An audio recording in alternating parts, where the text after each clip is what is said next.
विश्वादिदेव सविते दुरितानि परासुव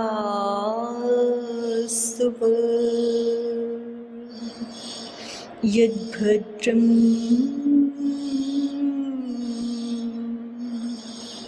तन्न आसुव।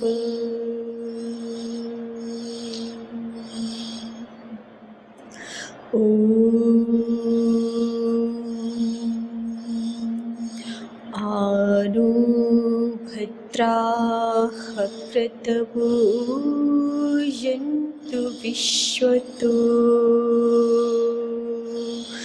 दग्धासो अपरीतास उद्भिदः देवानो यथा वेदसामसद्वृद्धे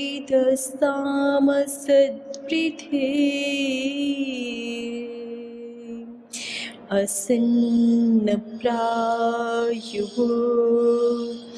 रक्षितारो दिवे दिवे असन्नप्रायुः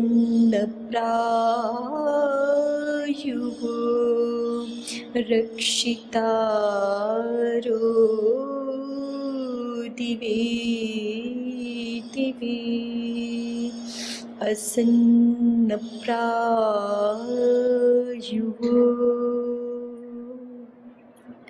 रक्षितारो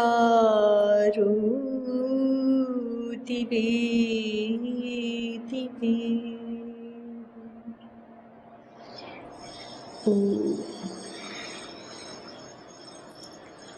आत्मज्ञानं तितिक्षा धर्मनित्यता यमर्थानापकर्षन्ति स वै पण्डितलक्षणम् निषेवते प्रशस्तानि निन्दितानि न सेवते अनास्तिकः श्रद्धान एतत् पण्डित उच्यते। क्षिप्रं विजानाति चिरं शृणोति वेच्च्याय चार्थं भजते न कामात् नासं पृष्टो व्युपयुङ्क्ते परार्थी प्रज्ञानं प्रथमं पण्डितस्य तत्प्रज्ञानं प्रथमं पण्डितस्य। विद्या प्राप्ति के लिए किन आचार्य गणों को नियुक्त करना चाहिए, इस विषय का वर्णन चल रहा है। और पढ़ने पढ़ाने हारे पुरुषों में क्या उपयुक्त सद्गुणों का होना योग्य है, इसका वर्णन महाभारत के विदुर प्रजागर इस प्रकरण से कुछ श्लोकों के माध्यम से महर्षि दयानंद जी कर रहे हैं। तो ये 3 श्लोक हमने देख लिए थे।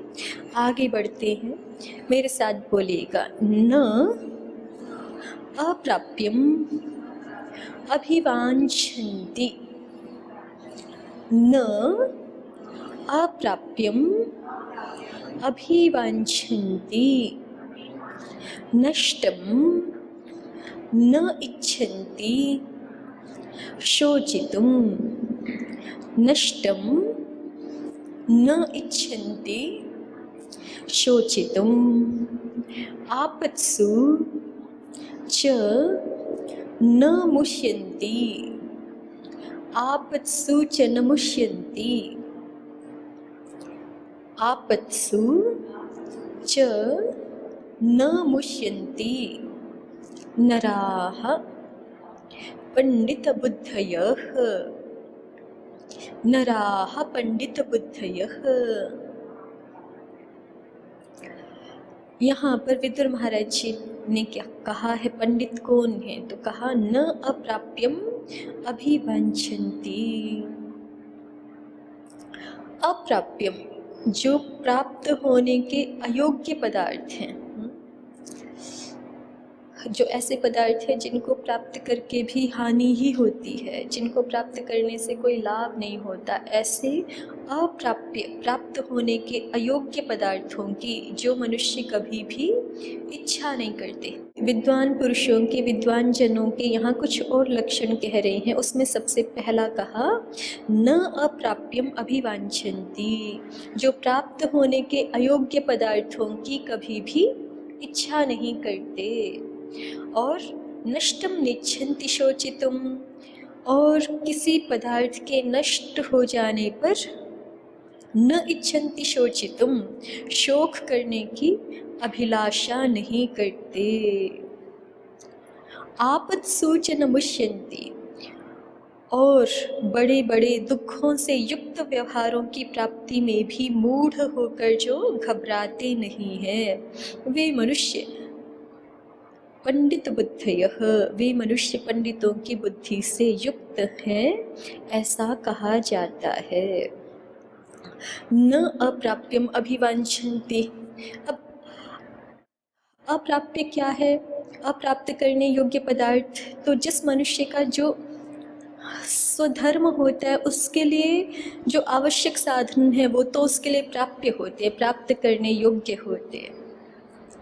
शास्त्रों में अलग अलग व्यक्तियों के लिए, जिनके कार्य अलग अलग हैं, उनके लिए अलग अलग जीवनचर्या कही गई है, उनके लिए अलग अलग आवश्यक धन कहे गए हैं। जैसे ब्राह्मण है तो ब्राह्मण का धन, ब्राह्मण अर्थात ब्राह्मण कहते ही उसी को है जो विद्या अध्ययन करने में, कराने में, यज्ञ करने में, कराने में, ब्रह्म तत्व का अन्वेषण करने कराने में लगे रहते, वही ब्राह्मण होते हैं। अब ब्राह्मण का ज्ञान ही धन है, ब्राह्मण का भगवत प्रेम ही धन है, भक्ति ही धन है, श्रद्धा ही धन है, तो ये तो उसके लिए प्राप्य है।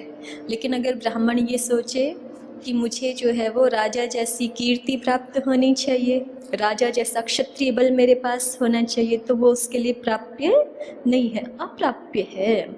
या वो सोचे कि वैश्य जैसे धन इकट्ठा करता है, व्यापारी जैसे धन इकट्ठे करते हैं, वैसे मेरे पास धन का कोष, धन का संचय, महान धन संचय होना चाहिए, तो फिर ये उसके लिए प्राप्य नहीं है, ये उसके लिए अप्राप्य है। तो विद्वान जनों का एक लक्षण ये भी कहा गया, जो स्वधर्म हमारे लिए निर्धारित है, जो स्वकर्म निर्धारित है, उसके अनुसार जो योग्य पदार्थ हैं उनकी प्राप्ति की तो अभिलाषा रखना, और उसके अनुसार जो हमारे द्वारा प्राप्य नहीं है ना। यदि हम बिजनेसमैन नहीं हैं, हम व्यापारी नहीं हैं, तो फिर हमारी ये आकांक्षा नहीं होनी चाहिए कि हमारे पास बहुत सारा धनार्जन हो जाए। जो भी व्यापार कर रहे हैं वो सारे वैश्य, ठीक है, और जो भी किसी प्रकार से रक्षा के कार्यों में लगे हुए हैं वो सारे क्षत्रिय। तो जो क्षत्रिय नहीं है उसको ये नहीं सोचना चाहिए कि मेरा जो शरीर बल है वो पहलवानों की तरह हो, या जो है वो मुझे कोई विशेष पद प्रतिष्ठा प्राप्त हो। राजा इत्यादियों को या प्रशासनिक अधिकारियों को तो पद विशेष प्राप्त रहते हैं ना, उनकी कीर्ति विशेष भी होती है। तो इसको, जो क्षत्रिय नहीं है उसको ऐसी आशा नहीं होनी चाहिए, और जो ब्राह्मण नहीं है उसको फिर जो उसका धर्म है उसके अनुसार कुल मिलाकर के ये कहना चाहते हैं कि हमने जीवन का जो मार्ग चुना है, कोई ना कोई एक मार्ग तो चुनते ही हैं, या तो किसी शारीरिक सेवा का मार्ग चुनते हैं, या तो व्यापार का मार्ग चुनते हैं, या तो अब दुनिया में आंखें खोल करके हम विचार करके देखें तो दुनिया के जो भी सारे कार्य हैं वो इन्हीं चार में बटे हुए हैं। या तो ब्राह्मण वृत्ति के से मनुष्य समाज का उपकार होता है, या तो क्षत्रिय वृत्ति से, या तो वैश्य वृत्ति से, या तो शूद्र वृत्ति से। शूद्र का अर्थ भी कोई निम्न नहीं है ना। शूद्र भी जो है वो समस्त समाज की सेवा करने वाले ही जन हैं। उनको भी भगवान श्री राम ने भी केवट को हृदय से लगाया है ना, कोई छुआछूत तो नहीं किया, माना क्या? नहीं ना। तो ये समाज में विकृतियाँ, विद्रूपताएं बाद में आ जाती हैं कालक्रम से, काल चक्र से, लेकिन ये वस्तुतः ऐसा है नहीं। छुआछात या ऊंच नीच का कोई भाव इन वर्णों की व्यवस्था में है नहीं। ये तो किसी भी समाज में आवश्यक अंग है ना, इनके बिना काम ही नहीं चलेगा। अगर जो है वो बिल्डिंग बनाने वाले लोग ना हो, शिल्प कला वाले लोग ना हो, पेड़ पौधे लगाने वाले लोग ना हो तो काम चलेगा? कृषि करने वाले ना हो, नहीं चलेगा ना। व्यापार करने वाले ना हो, पढ़ने पढ़ाने ज्ञान देने वाले, चिकित्सा करने वाले लोग ना हो तो काम नहीं चलेगा। तो ये सारे आवश्यक कार्य हैं, बस इनको व्यवस्थित रूप से विभक्त कर दिया गया है वैदिक सनातन परंपरा में।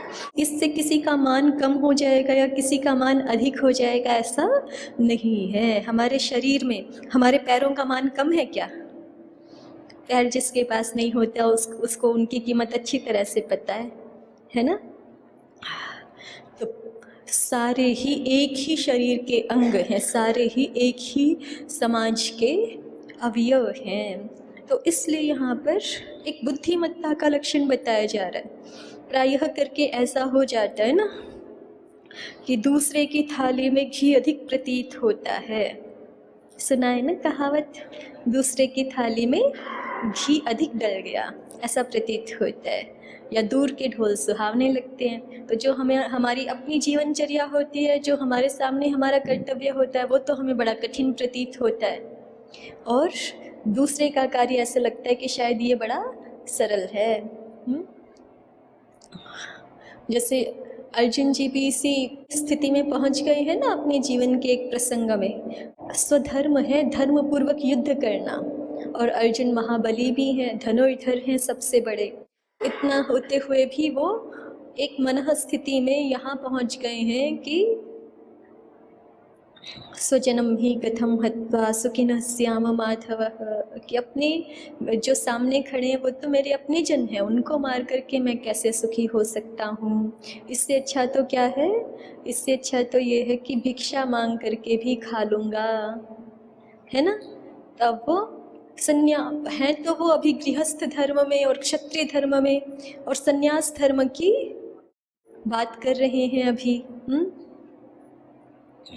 तो उनको फिर भगवान श्री कृष्ण ने यही समझाया है ना कि नहीं, उनका अपना धर्म, श्रेयान् स्वधर्मः विगुणः परधर्मात् सनुष्ठितात्, कि आपका अपना धर्म, आप जिस स्थिति में हो, ब्रह्मचर्य आश्रम में हो कि गृहस्थ आश्रम में कि वानप्रस्थ में कि संन्यास में, और ब्राह्मण वर्ग के अनुसार आपका जीवन है कि क्षत्रिय के समान, कि वैश्य के समान, कि शूद्र के समान, उसके अनुसार जो आपके लिए प्राप्य है उसी की इच्छा करना, ये बुद्धिमत्ता का लक्षण है। न अप्राप्यम अभिवांछन्ति, जो हमारे लिए प्राप्त करने योग्य नहीं है ना। मान लीजिए मेरा कार्य तो है पढ़ने पढ़ाने का, मैं सोचूं कि नहीं मैं तलवार चलाना भी सीखूं और मैं तीरंदाजी में भी जो है वो, और मैं राइफल शूटिंग में भी प्रवीण हो जाऊं, तो मेरे लिए एक काम के नहीं है ना, उतने काम के नहीं है। या मैं जो है वो जो भी अपना धर्म है उससे अतिरिक्त जो है वो अप्राप्य है। और ऐसा सोचें तो फिर देखें दुनिया में तो अनंत विद्याएं हैं सीखने के लिए, एक एक विद्या ही अनंत है। जैसे शास्त्र ही है तो शास्त्रों का ही कोई पारावार नहीं है। अनंत पारम किल शब्द शास्त्रम, शब्द शास्त्र को भी देखें तो शब्द शास्त्र ही पूरा होने में नहीं आएगा, पूरे जीवन भर भी पढ़ते रहें अध्यात्म शास्त्र, शब्द शास्त्र, ऋषियों की सत्य विद्याओं से अनुस्यूत ही शास्त्र इतने सारे हैं कि उनका भी हम नित्य स्वाध्याय करें, नित्य पूरा जीवन उसी में लगे रहे तो भी वो पूरा नहीं होगा। ऐसे हर एक विद्या में ऐसे है, कोई संगीत विद्या सीखे और पूरे जीवन भर भी सीखता रहे तो भी वो पूरी हो जाएगी, ऐसा है नहीं। करोड़ों करोड़ों रागनियाँ हैं, कहाँ तक सीखेंगे, है ना। इसी तरह से हर विद्या है, क्षत्रियों की जो विद्याएं हैं, धनुर्विद्या इत्यादि युद्ध विद्याएं कितनी सारी अपार है। ऐसे हम सोचें तो सारा कुछ तो हम सीख ही नहीं सकते, तो फिर हमारे कल्याण के लिए हमारा अपना स्वकर्म ही पर्याप्त है। तो इसलिए बहुत ज़्यादा इधर उधर मन को भटकाने की आवश्यकता नहीं होती। पंडित जन जानते हैं कि अपने कर्तव्य के पालन मात्र से ही हमारा कल्याण पूर्णतः संभव है। तो इसलिए हम अपने मन को बहुत अधिक परेशान नहीं करते। न अप्राप्यम अभिवांछन्ति, उनके कल्याण के लिए जितना आवश्यक है उसको ग्रहण करना, और जो अप्राप्य है उसकी वांछा ना करना, उसकी इच्छा ना करना, ये पंडितों का लक्षण है। नहीं तो जो व्यक्ति अप्राप्य के पीछे पड़ता है, फिर वो संसार में बहुत राजसिक वृत्ति का हो करके एक के बाद एक, उसकी एक इच्छा पूरी नहीं होती, दूसरी इच्छा प्रारंभ हो जाती, दूसरी पूरी नहीं होती, तीसरी प्रारंभ हो जाती, और फिर कब इसी तरह से चलते हुए जीवन का अंत हो जाता है ये पता भी नहीं चलता। मनुष्य जीवन जिसके लिए मिला था वो बात पूरी नहीं हो पाती, उस तरफ तो ध्यान ही नहीं जाता, पूरी होने की तो दूर बात है, उस तरफ फिर ध्यान ही नहीं जाएगा यदि हम इच्छाओं के बहुत पीछे लगे रहेंगे एक के बाद एक, है ना। मनु महाराज जी ने कहा है ना, न जातु कामः कामानाम उपभोगेन शाम्यति, हविषा कृष्ण वर्तमेव भूय एवाभिवर्धते, न जातु कामः कामानाम उपभोगेन शाम्यति। हम एक कामना की पूर्ति करें, फिर उसके बाद दूसरी कामना आ जाती है, उसके बाद तीसरी कामना आ जाती है, चतुर्थ कामना आ जाती है। जब तक हम अपनी आवश्यकताओं को और अपने स्वधर्म के अनुसार अपनी आवश्यकताओं को नहीं पहचानते, तो फिर यही स्थिति बनी रहती कि हम एक के बाद एक कामनाओं की पूर्ति में लगे रहते हैं। और जो व्यक्ति ऐसे लगे रहता है उसके लिए कहते हैं कि कामनाओं के उपभोग से तो कभी कामनाओं की परितृप्ति, कभी कामनाओं की शांति होती ही नहीं है। जैसे घी में अग्नि में घी डालेंगे, अग्नि में घी की आहुति प्रदान करेंगे तो अग्नि शांत थोड़ी होगी, और बढ़ती जाएगी। ऐसे ही इच्छाओं के पीछे भागना मानो कामना की अग्नि में इच्छा पूर्ति की आहुति प्रदान करना है। वो हमने उसकी एक इच्छा पूरी कर दी तो अब दूसरी इच्छा, तीसरी इच्छा। तो इस तरह से फिर जीवन में सचेतनता, सावधानता, मनुष्य जीवन की क्या उपादेयता है, क्या उपयोगिता है, क्या लक्ष्य है, इससे मनुष्य वंचित रह जाता है फिर यदि कामनाओं के पीछे बहुत दौड़ लगाता है तो। इसलिए मनुष्य जीवन शांत हो, सुव्यवस्थित हो, इसके लिए विदुर महाराज जी ध्यान दिला रहे हैं। न अप्राप्यम अभिवांछन्ति, बुद्धिमान मनुष्यों का एक लक्षण होता है कि वो अप्राप्य पदार्थों के पीछे भाग दौड़ नहीं करते हैं, प्राप्त होने के अयोग्य पदार्थों की कभी इच्छा नहीं करते हैं। नष्टम निच्छन्ति शोचितुम, दूसरी बात कि कुछ नष्ट हो गया, प्रारब्ध से हमारे जीवन में चीज़ें नष्ट होती रहती है ना। जैसे कांच का ग्लास टूट गया तो नष्ट हो गया, ये छोटा उदाहरण है। इसी तरह से कभी हमारे प्रियजनों के वियोग के रूप में नष्ट होते रहते हैं। नष्ट माने गायब। जीवात्मा कभी नष्ट तो होती नहीं, लेकिन शरीर जिससे हम संबंध रखते हैं, आत्मा से संबंध तो हमारा होता नहीं ना। शरीर को हम जानते हैं, पहचानते हैं, वो गायब हो जाता है जादू की तरह, कभी भी किसी का भी। ऐसा ही है ना संसार में, तो नष्ट हो जाती हैं चीज़ें। बहुत बहुत लोगों को व्यापार आदि में नुकसान हो जाता है तो धन नष्ट हो जाता है, भवन नष्ट हो जाते हैं, कहीं भूकंप आदि आ जाता है तो बहुत तबाही मच जाती है, नगर के नगर भी नष्ट हो जाते हैं, तूफान आ जाते हैं, कभी बाढ़ आ जाती है, बहुत बड़ी बड़ी हानियाँ भी हो जाती है ना। तो जो नष्ट हुए पदार्थ हैं, नष्टम निच्छन्ति शोचितुम, किसी पदार्थ के नष्ट भ्रष्ट हो जाने पर, अदृष्ट हो जाने पर बुद्धिमान पुरुष शोक करने की अभिलाषा नहीं करते। धनादि के नाश में तो शोक करने का दो ही विशेष संदर्भ हैं जिनके बारे में व्यक्ति शोक करता है, या तो उसकी धन संपदा नष्ट होती है, या तो पारिवारिक जनों का वियोग हो जाता है, प्रिय जनों का वियोग हो जाता है। ये दो मुख्य हैं, है ना। या कोई इच्छाएं पूर्ण नहीं होती, तो उस समय बुद्धिमान मनुष्य नष्ट पदार्थों पर शोक नहीं करता, क्योंकि जो नष्ट हो चुकी हैं उनके बारे में हम शोक करके भी कुछ भी हासिल नहीं कर सकते। कितना ही शोक करें उसका कोई लाभ नहीं होगा, है ना। इसलिए फिर कोई कहे कि तो क्या हम संवेदनाहीन हो जाएं?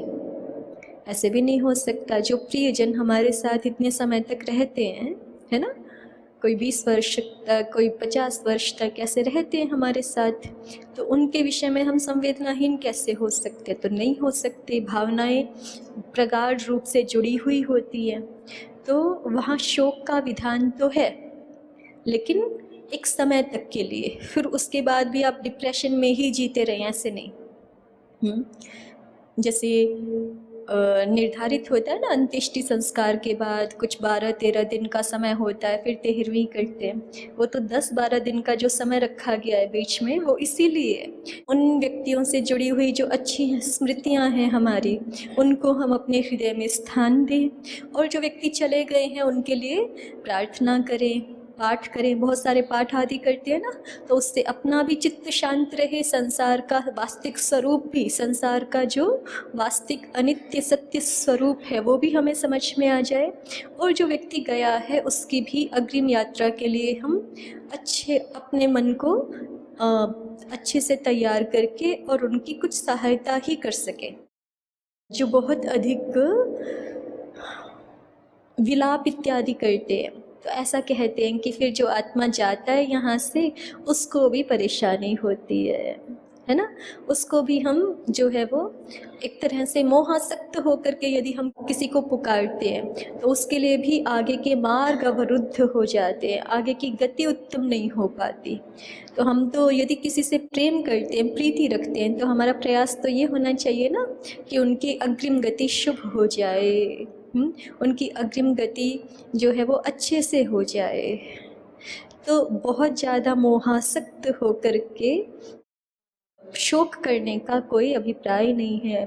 लेकिन फिर भी मनुष्य सामाजिक हैं, समाज में सब एक दूसरे के साथ रहते हैं, तो शोक कर सकते हैं, लेकिन थोड़े समय के लिए। उसके बाद भी हमेशा शोक में ही डूबे रहें, अनर्थक रूप से डिप्रेशन में चले जाते हैं ना लोग, फिर उसका निषेध है शास्त्र में कि ऐसे नहीं, कि किसी से इतना भी प्रगाढ़ संबंध मत बांधिए, क्योंकि चाहे कोई भी संबंध हो, अंततः संबंध शरीरों की पहचान के कारण से ही हैं। अभी जैसे किसी की आयु 30 वर्ष, किसी की 35, किसी की 50 हो रखी होगी, उससे पहले ये वाले माता पिता, ये वाले भाई बहन, ये वाले चाचा ताऊ, दादा दादी, नाना नानी कहाँ थे हमारे ये वाले ही। उससे पहले हमारे पास ये शरीर था? नहीं था ना। उससे पहले हमारे यही माता पिता थे क्या? यही बंधु बांधव थे क्या? नहीं थे ना। अनंत जन्मों में अनंत बार हम किसी के माता पिता बन चुके होंगे, किसी के बेटा बेटी बन चुके होंगे, किसी के चाचा ताऊ, दादा दादी, पता नहीं अलग अलग कितने कितने संबंधों में रह चुके हैं हम, है ना। और ये संसार की सत्यता ही है। इसको हम चाहे प्रसन्न मन से स्वीकार कर लें, चाहे भारी मन से स्वीकार कर लें, शरीर नष्ट होता ही है, शरीर क्षणभंगुर ही है। चाहे हमें कितने ही प्रीति करने वाले संबंधी जन क्यों ना प्राप्त हो गए हैं, चाहे हमें कितना ही आदर करने वाले, कितना ही प्रेम करने वाले, कितना ही सम्मान करने वाले संबंधी जन क्यों ना प्राप्त हो गए हों, फिर भी सबका ही शरीर अंततः अनित्य है।